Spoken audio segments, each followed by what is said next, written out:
எனக்கு ஒரு 4 நாள் இருக்கு ஒரு மறைவதற்கு.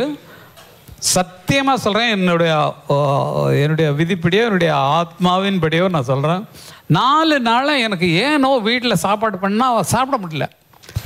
இந்த சரணுக்கு ஃபோன் பண்ணேன்ப்பா நான் வரலாமாப்பா இன்னொன்னே, இல்லை அங்கிள் கொஞ்சம் டாக்டராகவே பேச சார், நீங்கள் இல்லை சார் ஏஜ் எல்லாம் இருக்குது அதனால் பார்த்து வர முடியாதுன்னு.